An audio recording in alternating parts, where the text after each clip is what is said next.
जय हिंद दोस्तों। आज हम लोग पढ़ेंगे गोलमेज सम्मेलन। ठीक है कि इससे पहले हम लोगों ने पढ़ा था गांधी इरविन समझौता। तो गांधी इरविन समझौता में मैंने आपको गांधी इरविन समझौता तो हम लोगों ने पढ़ा था। हम लोगों ने पढ़ा था इससे पहले सविनय अवज्ञा आंदोलन। तो सविनय अवज्ञा आंदोलन खत्म हुआ था, महात्मा गांधी जी को जेल में डाल दिया गया था। उसके बाद मैंने बोला था कि प्रथम गोलमेज सम्मेलन होगा, द्वितीय गोलमेज सम्मेलन होगा, गांधी इरविन समझौता होगा, तृतीय गोलमेज सम्मेलन होगा। तो हम लोग आज इस चैप्टर में पढ़ेंगे गोलमेज सम्मेलन। ठीक है, तो गोलमेज सम्मेलन देखिए क्या होता है, पहले आप लोग ध्यान समझ लीजिए। प्रथम गोलमेज सम्मेलन, प्रथम गोलमेज सम्मेलन। ठीक है, ध्यान से आप पढ़िएगा। ठीक है, ध्यान से समझिएगा गोलमेज सम्मेलन क्या होता है। जब सविनय अवज्ञा आंदोलन शुरू हुआ था तो महात्मा गांधी जी ने 11 सूत्री समझौता रखा था। 11 सूत्री समझौता में गांधी इरविन समझौता उनसे मिलने को नकार गया, मिलने से भी नकार गया था, उनके समझौता को माना भी नहीं। तो गांधी जी ने सविनय अवज्ञा आंदोलन चलाया था। ठीक है, जब सविनय अवज्ञा आंदोलन चला, महात्मा गांधी जी को जेल में पकड़ कर डाल दिया गया था। लेकिन सविनय अवज्ञा आंदोलन इतना भयंकर रूप पकड़ लिया था, इतना भयंकर गति से आगे बढ़ रहा था सविनय अवज्ञा आंदोलन कि अंग्रेजों का माथा ठनक गया। अब वो सोचने लगे कि सविनय अवज्ञा आंदोलन को दबाना बहुत ही जरूरी है, और दबाने के लिए वो क्रूरता से जबरदस्ती सविनय अवज्ञा आंदोलन को दबाने की कोशिश कर रहे थे। क्योंकि सविनय अवज्ञा आंदोलन पूरे देश में फैल गया था, पूरे हमारे देश का कोना कोना में फैल गया था। अब जो उस समय का जो वायसराय था और उसका नाम था इरविन, लॉर्ड इरविन, तो वो भी सोच रहा था कि सविनय अवज्ञा आंदोलन को कैसे दबाया जाए। उस बूढ़े व्यक्ति की अगर हम लोग बात मान लिए होते महात्मा गांधी की, तो इतना भयंकर स्थिति नहीं होता।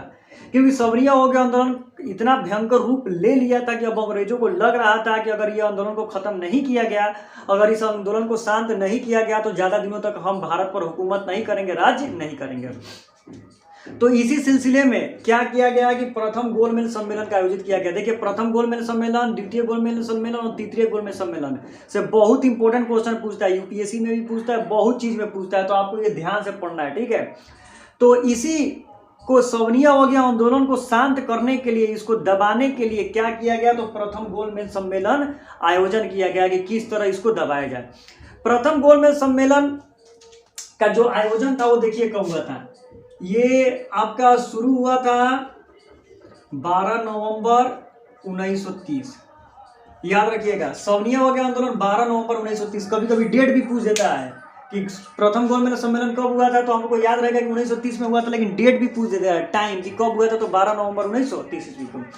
देखिए, जब सविनय अवज्ञा आंदोलन जो हुआ था ना, वो क्या हुआ था कि इससे पहले मैंने आपको साइमन कमीशन का रिपोर्ट पढ़ाया था। आप अगर नहीं पढ़ा तो जाके पीछे वीडियो में देख लीजिए। जब साइमन कमीशन रिपोर्ट में भारत का संविधान पर जांच करने के लिए, संशोधन करने के लिए प्रथम गोलमेज सम्मेलन का आयोजन किया गया था, और उसका मेन उद्देश्य यही था कि किस तरह सविनय अवज्ञा आंदोलन को ठंडा कर दिया जाए। ठीक है, तो प्रथम गोलमेज सम्मेलन हुआ था 12 नवंबर 1930 ईस्वी को, और ये कहाँ हुआ था, तो लंदन में हुआ था। ठीक है, ये जगह थी जहां पर सभी आदमियों को बुलाया गया कि किसी भी मुद्दे को लेकर किसी भी तरीका से सविनय अवज्ञा आंदोलन को ठंडा कर दिया जाए। तो ये कहाँ हुआ था, तो ये लंदन में हुआ था। लंदन में एक जगह है जिसका नाम है सेंट जेम्स पैलेस। ठीक है, सेंट जेम्स पैलेस, ये लंदन में है। लंदन में लिख देता हूं। ठीक है, ये लंदन में सेंट जेम्स पैलेस जो है ना, वो लंदन में, वहां पर प्रथम गोलमेज सम्मेलन के लिए बुलाया गया था। खाली आप लंदन भी बोलिएगा तो आदमी समझ जाएगा। ठीक है, और उस समय वहां का जो राजा था ना, उस समय जो ब्रिटिश का, वहां का जो अंग्रेजों का वहां का जो राजा था ना, उसका नाम था जॉर्ज पंचम। ठीक था, उसका नाम था जॉर्ज पंचम। ठीक है, जॉर्ज पंचम तो आप लोग को याद नहीं रहेगा, जॉर्ज पंचम। ठीक है, पंचम वहां का राजा था। और जो वहां का प्रधानमंत्री था उसका नाम था मैकडोनाल्ड। ठीक है, वहां का प्रधानमंत्री था मैकडोनाल्ड। तो ये तीन चीजें आपको फटाक से याद करनी है। 12 नवंबर 1930 ईस्वी को प्रथम गोलमेज सम्मेलन हुआ था। कहाँ हुआ था, तो लंदन में हुआ था। लंदन में एक पैलेस है। पैलेस में शादी विवाह हम लोग नहीं होता है, बराती उराती टिकाते हैं, तो उसी को बोलते हैं पैलेस। तो सेंट जेम्स पैलेस लंदन में, वहां पर। और उस समय वहां का राजा था जॉर्ज पंचम, और उस समय वहां का प्रधानमंत्री था मैकडोनाल्ड। तो मैकडोनाल्ड क्या किया था कि सभी आदमियों को बुलाया था कि प्रथम गोलमेज सम्मेलन में आप लोग उपस्थित होइए। तो सभी आदमी वहां पर उपस्थित हुए थे। वहां पर सब आदमी गए थे। ठीक है, उसमें भीमराव अंबेडकर भी गए थे, लाल बहादुर शास्त्री भी गए थे, और बहुत सारे लड़के गए थे। बहुत सारे प्रतिनिधियों ने भी भाग लिया था। और उसमें कितने प्रतिनिधियों ने भाग लिया था, 89, माने 89 प्रतिनिधि वहां पर गए थे प्रथम गोलमेज सम्मेलन में। और प्रथम गोलमेज सम्मेलन का मेन उद्देश्य यही था कि किस तरह सवर्ण अवज्ञा आंदोलन को खत्म किया जाए। सब होने के बाद सब आदमी वहां पर गया था, सब आदमी अपना अपना डिमांड रखा कि ऐसे ऐसे ऐसे ऐसे होना चाहिए। लेकिन आज जो कांग्रेस सरकार है, आप देख रहे हैं कांग्रेस पार्टी कितना खत्म के कगार पर है। तो उस टाइम जो एक जमाना था जब कांग्रेस सरकार बहुत बड़ी पार्टी हुआ करती थी भारत में, कांग्रेस जो था बहुत बड़ा पार्टी हुआ करता था, वो इस गोलमेज सम्मेलन में गई भी नहीं किया, बोला कि हम इस सम्मेलन में जाएंगे ही नहीं, वो गोलमेज सम्मेलन में नहीं किया। अब आप बताइए कि एग्जाम्पल के रूप में बताइए कि आज मान लीजिए कि असेंबली में, इंडियन असेंबली में अगर कोई विधेयक पारित होना हो और उस समय प्रधानमंत्री वहां पर उपस्थित ना हो तो कोई विधेयक पारित होगा? कब पारित हुई? कब जिंदगी में पारित नहीं होगा। उसी प्रकार ये जो कांग्रेस पार्टी थी उस टाइम, ये जो कांग्रेस पार्टी जो बन गई थी उस टाइम बहुत बड़ी पार्टी थी और ये पार्टी वहां पर गई भी नहीं की। तो नहीं गई तो इस कांग्रेस अगर यहाँ पर नहीं गई तो वहां पर जो लॉर्ड इरविन था, मैकडोनाल्ड था, बोला कि बिना कांग्रेस का तो कोई विधेयक पारित होगा नहीं, कोई वहां पर इसका कोई फैसला ही नहीं हुआ। प्रथम गोलमेज सम्मेलन वैसा ही क्या हो गया? विफल हो गया।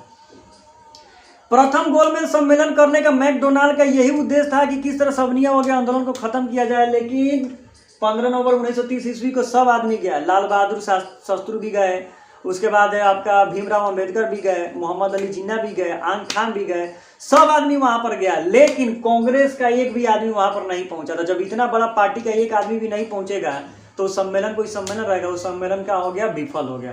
तो यही प्रथम गोलमेज सम्मेलन था, कांग्रेस वहां पर नहीं गया तो विफल हो गया।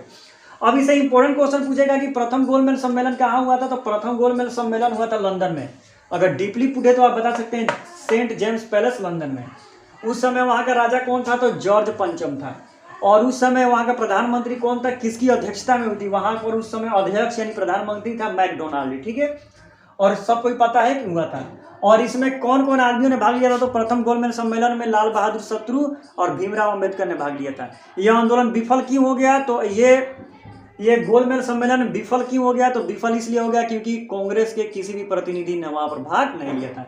यहाँ पर रजवाड़ों ने, नरेशों ने भी भाग लिया था बहुत। वो चाहते थे कि अखंड भारत का निर्माण किया जाए, लेकिन कुछ भी कीजिए सब कुछ अपना अपना डिमांड ही रखे थे। कोई वहां पर स्वराज का डिमांड नहीं रखा था, कोई वहां पर ये नहीं चाहता था कि भारत को आजादी मिले, कोई भी अपना अपना स्वार्थ हो गया था। तो इसीलिए ये गोलमेज सम्मेलन क्या हो गया था? विफल हो गया। तो प्रथम गोलमेज सम्मेलन का मैंने आपको टिकट बता दिया, अब सबको समझ में आ गया था, ठीक है। सॉरी, मैं लाल बहादुर शास्त्री बता दिया, उनका नाम तेज बहादुर शास्त्री था, ठीक है।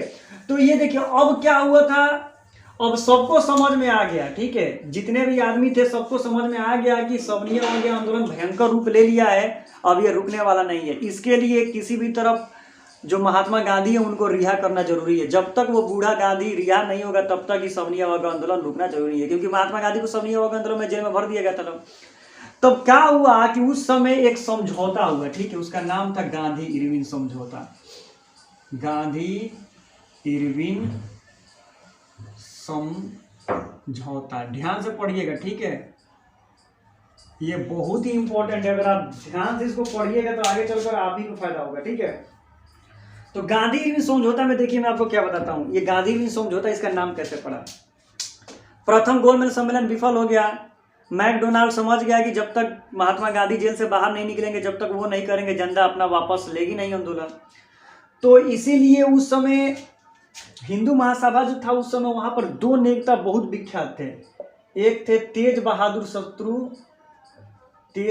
शत्रु और दूसरा का नाम था एम.आर. जयकर, ठीक है। उस समय दो ये नेता थे ना, वो बहुत विख्यात थे, बहुत फेमस थे। उन्होंने क्या किया कि महात्मा गांधी को समझा कि महात्मा गांधी का इनसे मीटिंग करवाया जाए। इससे पहले क्या हुआ था, देखिए गांधी समझौता में जब प्रथम गोलमेज सम्मेलन विफल हो गया था तो जो वहां का जो ये वायसराय लॉर्ड इरविन था, मैंने बताया था सवर्ण अवज्ञा आंदोलन में, उसने क्या किया कि 26 जनवरी 1930 ईस्वी में महात्मा गांधी को क्या कर देता है, 26 जनवरी 1931 ईस्वी को क्या करता है, तो महात्मा गांधी को जेल से रिहा करवा देता है। ये लॉर्ड इरविन था, बहुत दिमाग वाला था ये लॉर्ड इरविन। क्या करता है कि 26 जनवरी 1931 ईस्वी को महात्मा गांधी को जेल से रिहा करवा देता था। इसका मकसद यही था कि किसी तरह सवर्ण अवज्ञा आंदोलन को खत्म किया जाए। 26 जनवरी 1931 ईस्वी को इरविन क्या करता है, महात्मा गांधी को जेल से रिहा करवा देता है। रिहा हो गए महात्मा गांधी। अब जो इरविन है ये दोनों व्यक्तियों से बोलता है कि भाई किसी तरह गांधी जी से हमारा मीटिंग करवा दो, किसी तरह गांधी जी से हमारा मीटिंग करवा दो। अब ये तेज बहादुर शत्रु और एम आर जेकर जाकर महात्मा गांधी से कहते हैं, महात्मा गांधी जी से कहते हैं कि महात्मा गांधी जी चलिए लॉर्ड इरविन आपको बुला रहा है मीटिंग के लिए। महात्मा गांधी बोलते हैं कि नहीं, मैंने 11 सूत्रों की मांग की थी, अपने पेपर यंग इंडिया में प्रकाशन भी किया था, 41 डेज तक मैंने इंतजार करते रहा, मैंने कहा मैंने रोटी मांगा तुमने पत्थर दिया, मैं बोला कि तुम मुझसे मिल लो, नहीं मिला, इसीलिए तभी ना जाकर मैं सवनीय अवज्ञा आंदोलन की शुरुआत किया। पिछले वीडियो में मैंने आपको सब बताया था। तो लॉर्ड इरविन से मैंने बोला कि भाई तुम मेरे से मिल लो, मैं तुमको बताता हूँ, लेकिन लॉर्ड इरविन मेरे से नहीं मिला था। अब मैं किसी भी शर्त पर क्या करूंगा कि लॉर्ड इरविन से मैं नहीं मिलूंगा, कोई भी मैं समझौता नहीं करूंगा। लॉर्ड इरविन का तो हालत एकदम खराब हो गया था, क्योंकि जो सवनीय अवज्ञा आंदोलन था वो भयंकर रूप ले चुका था। और वो जानता था कि अगर गांधी जी से हमारा मीटिंग फिक्स नहीं हुआ, गांधी जी से हम नहीं मिले, तो ये हमारा क्या हो जाएगा, खत्म हो जाएगा, मेरा पूरा अंग्रेज सब खत्म हो जाएगा, भारत को आजाद करना ही पड़ेगा।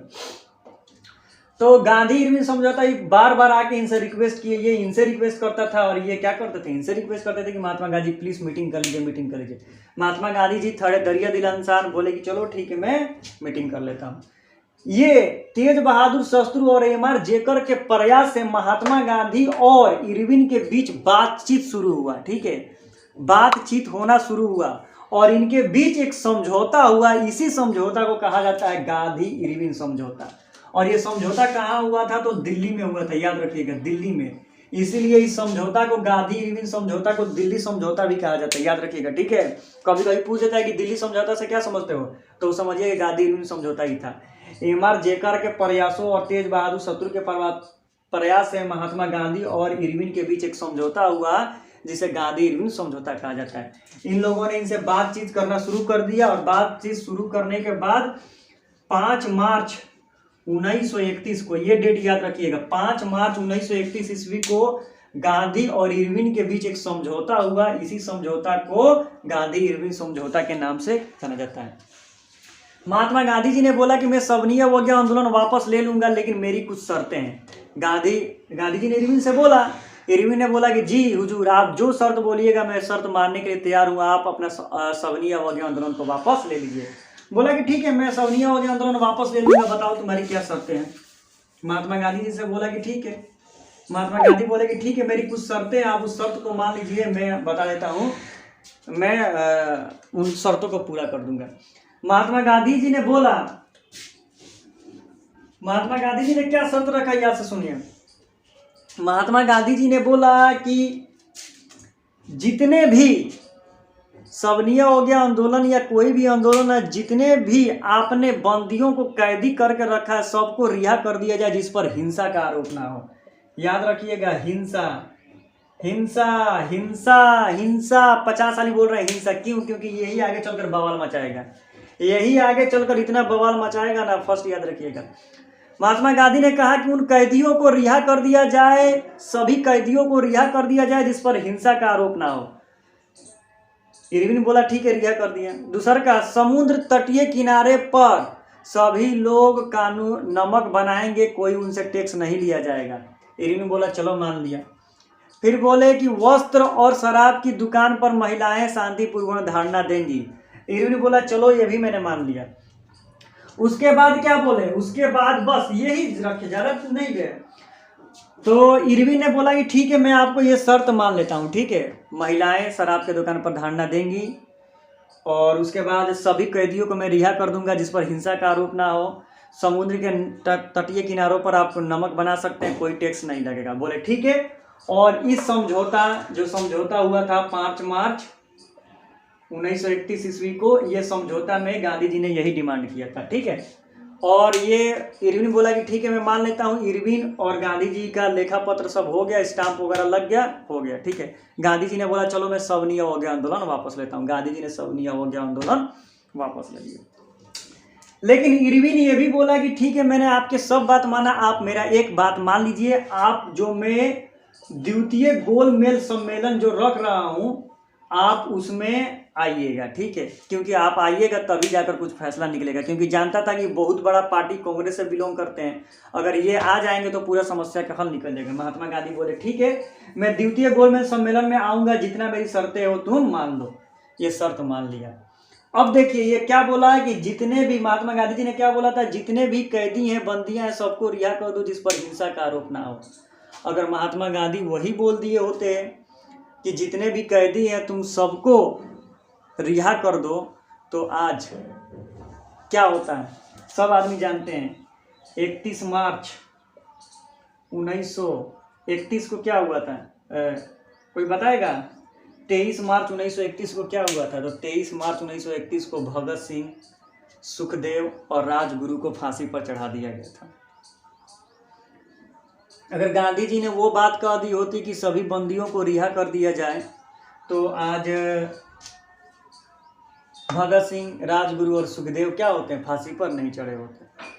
सबको रिहा कर दिया गया, लेकिन महात्मा गांधी जी ने बोल दिया था जिस पर हिंसा का आरोप नहीं हो सबको रिहा कर दो। सबको रिहा कर दिया, लेकिन भगत सिंह, राजगुरु और सुखदेव को कैसे रिहा किया जाए? क्योंकि भगत सिंह, राजगुरु और सुखदेव पर क्रिमिनल केस चल रहा था। उन्होंने एक को मार दिया था, बीच एथी पर गोली मार दिया था, इन पर केस लगा हुआ था, तो इनको रिहा नहीं किया।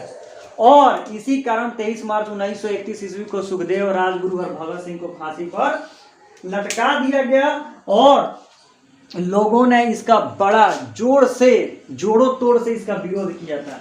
और इसी समय क्या हुआ था कि बहुत ड्रामा हुआ था, बहुत। तो आपको क्या लगता है कि क्या महात्मा गांधी के चलते ही भगत सिंह, राजगुरु और सुखदेव को फांसी हुई थी? आप कमेंट कीजिएगा। मैं तो नहीं बता सकता हूँ, जो हिस्ट्री है वो मैं आपको कह सकता हूँ। मेरे हिसाब से अगर वो हिंसा नहीं बोले होते तो आज भगत सिंह, राजगुरु और सुखदेव को फांसी नहीं होगी। इसका बहुत आलोचना भी किया गया था, बहुत युवा वर्ग ने इसका जम तम के विरोध किया था। तो इस समय महात्मा गांधी ने क्या किया था? गांधी इरविन समझौता मैंने आपको बता दिया। गांधी इरविन समझौता किनके किनके बीच हुआ था? तो 5 मार्च 1931 ईस्वी को लॉर्ड इरविन और महात्मा गांधी के बीच हुआ था। इसमें समझौता हुआ कि सभी कैदियों को रिहा कर दिया जाए जिस पर हिंसा का आरोप ना हो, और वस्त्र और शराब की दुकान पर महिलाएं शांतिपूर्ण धरना देंगी। नमक आदमी बना सकता है बिना कोई टैक्स दिए हुए। ठीक है, तो ये सब मैंने आपको बता दिया गांधी इरविन समझौता में। अब देखिए, अब ये महात्मा गांधी जी ने सवनीय हो गया आंदोलन का से जो लॉर्ड इरविन था, महात्मा गांधी जी के शर्त को मान लिया, तो गांधी जी ने क्या कर दिया? तो अपना सवनीय हो गया आंदोलन को वापस ले लिया। और प्रथम गोलमेज सम्मेलन में नहीं गए थे, और द्वितीय गोलमेज सम्मेलन में जाने के लिए राजी हो गए। द्वितीय गोलमेज सम्मेलन, देखिए ध्यान से पढ़िएगा, गोलमेज सम्मेलन। जो द्वितीय गोलमेज सम्मेलन हुआ था वो भी आपका हुआ 1930, ये हो गया 31 में। ठीक है, कहाँ हुआ था? वही सेंट जेम्स पैलेस, कहाँ है ये आपका? लंदन में। ठीक है, और उस समय कौन था राजा?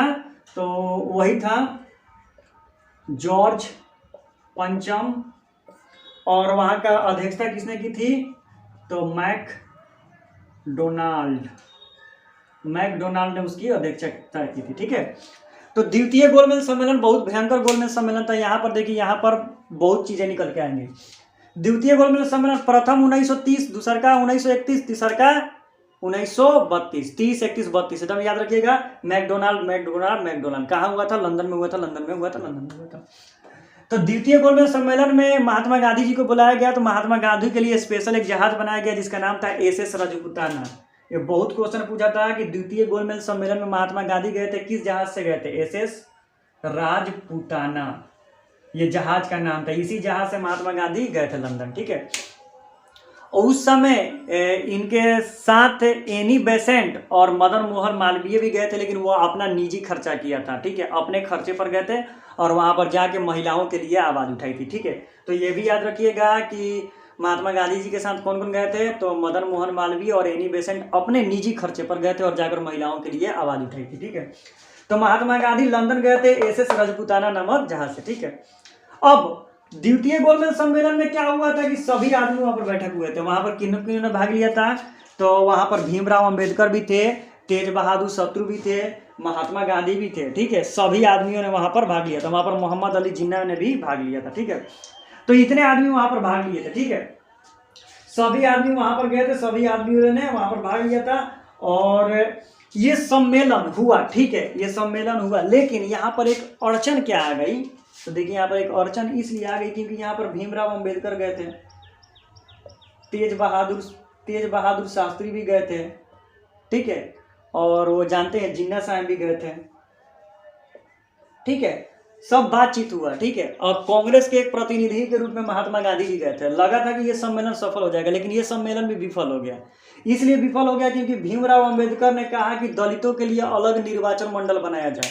वो बोले भीमराव अंबेडकर कि दलित जो है उसके लिए अलग आप निर्वाचन मंडल बनाइए, तभी जाकर मैं इस टर्म एंड कंडीशन को एक्सेप्ट करूंगा। लेकिन महात्मा गांधी बोले कि नहीं, दलितों के लिए अलग निर्वाचन मंडल नहीं बनेगा। अगर दलितों के लिए अलग निर्वाचन मंडल बन गया तो जो अछूत है अछूत ही रह जाएंगे, वो हमारे साथ मिल नहीं सकेंगे, वो अपना अलग ही रहना पसंद करेंगे। महात्मा गांधी जी ने इनको इनकार कर दिया। जैसे ही इनकार कर दिया तो भीमराव अंबेडकर भी हट गए इससे, और ये आंदोलन भी क्या हो गया, तो विफल हो गया, ठीक है। और ये सम्मेलन भी विफल हो गया और महात्मा गांधी फिर वापस आते हैं, और वापस आने के बाद फिर सवनिया हो गया आंदोलन की शुरुआत करते हैं। लेकिन सवनिया हो गया आंदोलन फिर से चल नहीं पाता है, क्योंकि सभी आदमी जानते हैं कि जो चीज़ एक बार शुरू हो जाती है, अगर ख़त्म हो जाए उसको फिर दोबारा से शुरू करे तो वो उतना सफल नहीं हो पाते हैं। तो सवनिया हो गया आंदोलन वहीं पर ख़त्म हो गया था, ठीक है। तो इसमें कुछ इंपॉर्टेंट क्वेश्चन आती है, उसको भी आपको ध्यान से पढ़ना होगा, ठीक है।